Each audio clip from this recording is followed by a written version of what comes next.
Olá pessoal, bem-vindo a mais um vídeo aqui no canal. Hoje a gente vai falar um pouco sobre consórcio e financiamento, o que está acontecendo no mercado imobiliário. Essa é uma reportagem de hoje, eu estou gravando hoje, dia 31 de julho. E aí para a gente dar uma olhada nisso, não se esquece, se inscreve aí no canal, ativa o sininho das notificações, já deixa o seu like e vamos lá ver o que essa reportagem está falando. Então aqui a reportagem já fala que o consórcio subiu 40% no primeiro semestre agora de 2025 e os financiamentos imobiliários caíram 10%. Então você percebe que é um aumento muito intenso na parte de consórcio, enquanto o financiamento caiu também bastante, 10% é bastante. Então, segundo essa reportagem, um dos motivos pelos quais as pessoas estão preferindo o consórcio são os juros elevados e fatores comportamentais. O Banco Central está falando que, na verdade, essa disparada no consórcio não é de agora, né? Esse conceito não é novo. Ele fala que no ano passado cresceu 20% em recursos coletados, ou seja, em valor, são lá 121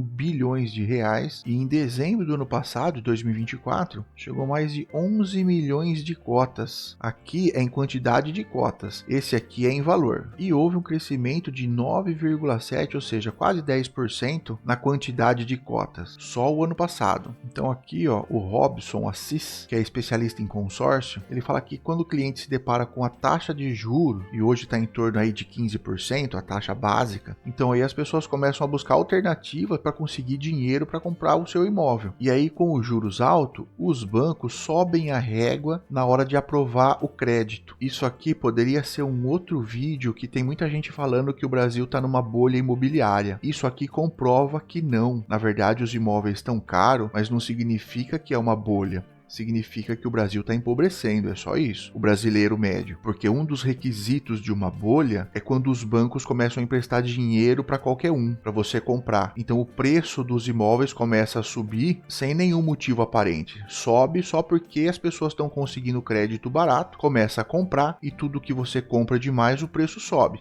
oferta e demanda total. Então isso mostra que na verdade isso não é uma bolha, é simplesmente o brasileiro médio está empobrecendo. Inclusive eu até cheguei a falar num outro vídeo, esse é o momento de comprar imóvel. Como os bancos não estão liberando crédito para todo mundo, quem tem dinheiro na mão vai conseguir fazer uma excelente compra, e assim que os juros voltarem a baixar, a gente vai ver uma disparada no preço dos imóveis, porque aí muitas pessoas que estão segurando o dinheiro hoje, assim que os juros baixar, elas vão querer comprar, e aí a hora que todo mundo for comprar, o valor dos imóveis vai disparar. Bom, vamos continuar aqui no assunto. Então, até um tempo atrás, a Caixa estava financiando 80% do valor do imóvel, ou seja, você precisava dar só 20% de entrada. Hoje em dia, eles estão financiando só 70% e você tem que dar 30% de entrada. Em alguns casos, lá na Caixa mesmo, está financiando só 50%, ou seja, você precisa dar 50% de entrada. Então, por conta dessas entradas aqui ter aumentado, esse é um tipo do comportamento que fez com que o brasileiro começasse a olhar para o consórcio, porque no consórcio você não tem esse valor aqui de entrada. Você tem lá uma taxa de adesão e aí você já começa a pagar as parcelas sem precisar se preocupar com a entrada. Mas aí também você depende da sua carta de crédito, de ser contemplado para você conseguir adquirir o imóvel. Então aqui a reportagem fala que hoje o Minha Casa Minha Vida está aqui em torno de 11% a 13,5% ao ano. Isso vai dar aí em média 0,94% e 1,13% ao mês. Mais a taxa referencial, que hoje está em 0,18%, e mais algumas outras taxinhas lá que vai gerar o custo efetivo total. Sempre quando for entrar no financiamento, sempre pesquisa sobre o custo efetivo total. Isso aqui é o que você vai realmente pagar no financiamento e não isso aqui. Porque além dessas taxinhas aqui e mais a TR, eles têm outras taxinhas lá que eles embutem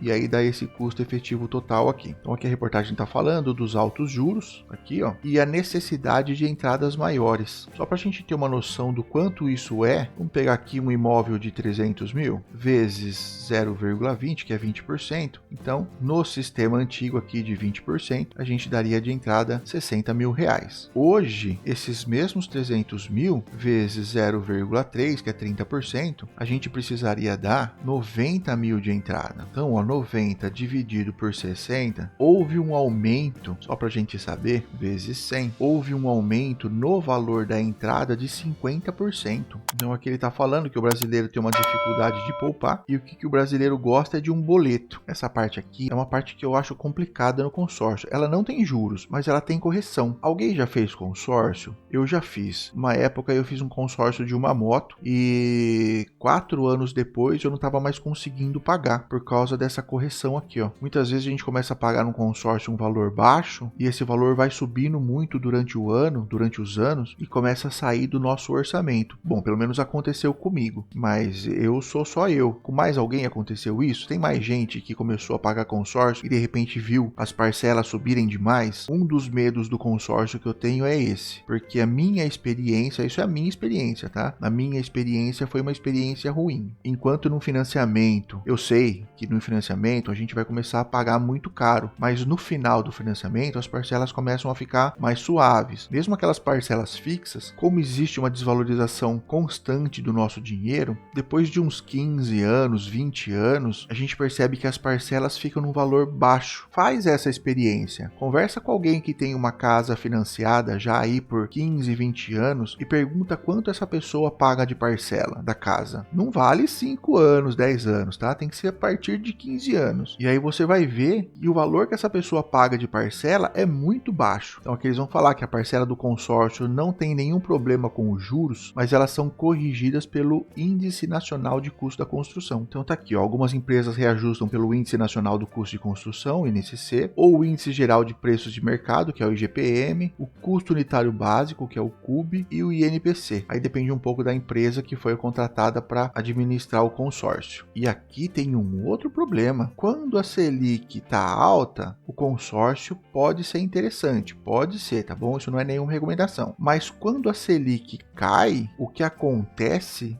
é que a taxa de correção do consórcio começa a subir. Aqui, ó, aponta um aumento na correção do consórcio, porque eles já estão esperando que a Selic vai cair. Por que que isso acontece? Quando a Selic cai, que é a taxa básica de juros, existe um movimento das pessoas que queriam adquirir um imóvel e que agora, como o juros está mais baixo, elas podem adquirir. Ou seja, a demanda pelo imóvel começa a crescer muito. Isso faz com que o preço do imóvel comece a subir. E como esse índice aqui está diretamente ligado ao custo da construção, então se tem mais pessoas querendo comprar, o custo do imóvel vai subir. Significa que o custo de construção também vai subir. Então se sobe tudo isso, esse índice aqui vai subir também. E como a parcela tem correção, pode acontecer da parcela ficar mais cara do que o que a gente pode pagar. Essa é uma parte que eu não gosto do consórcio. Eu sei que os juros é menor, eu sei que financeiramente compensa entre o consórcio e o financiamento, talvez o consórcio compense mais, mas vai depender de época do ano, depende de Selic, depende de fatores externos. Eu gosto de alguma coisa que dependa só de mim. Então, ao invés de pagar um consórcio, até porque aqui nessa reportagem não fala, mas existe taxa de administração também para o consórcio. Então, eu não quero ficar pagando taxa de administração para ninguém. Então, aqui nessa reportagem eles falam que a taxa de administração do consórcio é em torno de 0,5%, enquanto o financiamento fica entre 1% e 2%, taxa de administração. E aí tem mais valores do consórcio, que a gente vê que existe a reserva, o fundo de reserva, que vai daí, ó, 0,04% ao mês. Tem o seguro, esse seguro eles falam que é um valor fixo por parcela, então todo mundo vai pagar o mesmo valor. E existe a parte da adesão lá, que pode atingir até 2% do serviço. Então vamos lá de novo, ó. Se você pegou uma carta de 300 mil vezes 2%, 6 mil de taxa de adesão. É muito menor do que aquela entrada que a gente viu lá em caso de financiamento. Então você percebe que a barreira de entrada é muito menor no consórcio. O que me preocupa no consórcio nunca é para você entrar. O problema do consórcio é na hora de você sair, porque lá na frente essas parcelas aqui vão subindo e comigo, de novo, a minha experiência é que subiu demais. Enquanto no financiamento, a barreira de entrada é muito maior, visto que você precisa ter aí 90 mil de entrada, nesse caso aqui específico, e os juros, ele é um pouquinho maior, só que no financiamento você consegue entrar, por exemplo, quem consegue entrar hoje no financiamento, assim que os juros caírem, você consegue renegociar os juros da sua dívida, sem mexer no valor da dívida. Então, para mim, hoje, eu acho mais interessante o financiamento nesse patamar de juros. Eu prefiro pegar um juros mais alto hoje, se eu fosse comprar alguma coisa com juros, para poder renegociar depois os juros, ao invés de esperar os juros baixar e aí o valor dos imóveis subirem e eu não consigo negociar o valor do imóvel. Tá, mas tudo bem, aí eu entrei no consórcio e não consegui pagar, e daí? Bom, a gente vai ver aqui, ó, o que acontece se você desistir do consórcio? Então assim, ó, é possível desistir do consórcio? Sim, é possível. E a pessoa pode fazer isso de duas maneiras. Ela pode manifestar o interesse lá junto à administradora ou simplesmente parar de pagar. Aqui ele fala em tornar inadimplente. Então aí você deixa de concorrer à contemplação e passa a participar dos sorteios mensais de cotas canceladas para você poder receber o valor que você já pagou. Mas não é o valor total. Aqui ele deixa bem claro que é o valor que a pessoa tem direito. E também não tem prazo não, você pode desistir a qualquer momento, desde a primeira parcela até a última parcela, você pode ir lá ou manifestar o interesse ou simplesmente deixar de pagar. Então quando por algum motivo você deixa de pagar, você tem o direito de ser restituído com um desconto de 20% por uma penalidade de quebra de contrato, fora a taxa de administração, fundo de reserva e seguro. Então de tudo que você pagou, 20% já fica por conta de quebra de contrato, mais a taxa de administração,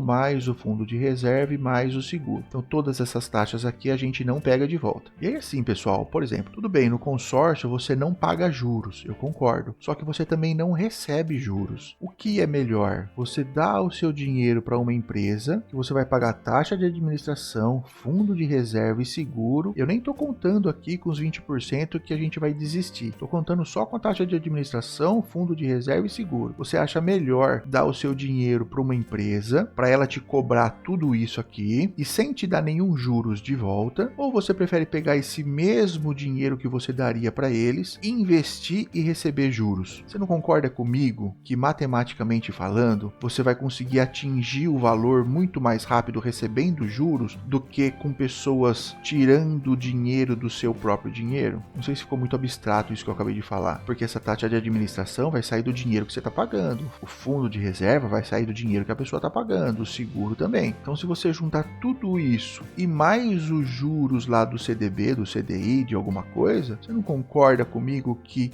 você vai, sem precisar fazer planilha, sem precisar fazer cálculo, você vai chegar no valor muito antes? Não sei, tá? Isso aí eu tô falando matematicamente, mas é lógico que a vida não é uma planilha de Excel, cada um tem sua necessidade, cada um sabe onde o calo aperta. É que na minha cabeça é muito risco, tanto o consórcio quanto o financiamento, eu acho muito risco para um retorno não tão confiável assim.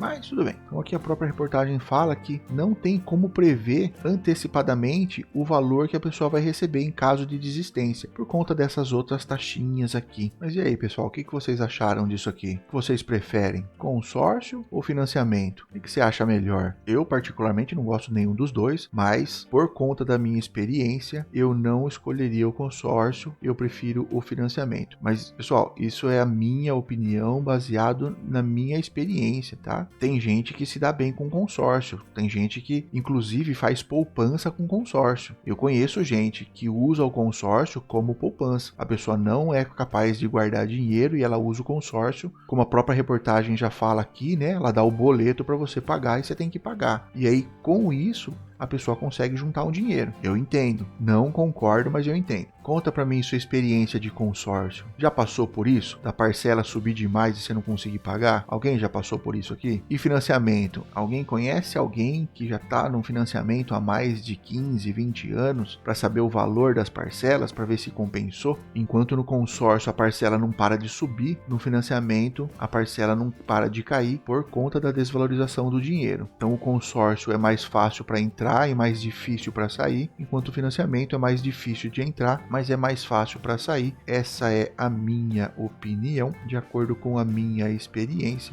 mas de verdade mesmo, quero saber se tem mais opiniões, porque eu tenho certeza que tem muita gente que já passou pelas duas situações. Deixa aqui nos comentários, vamos aprender junto. E aí, se você gostou desse vídeo, não esquece, deixa seu like, se inscreve aí no canal, ativa o sininho das notificações e até o próximo vídeo.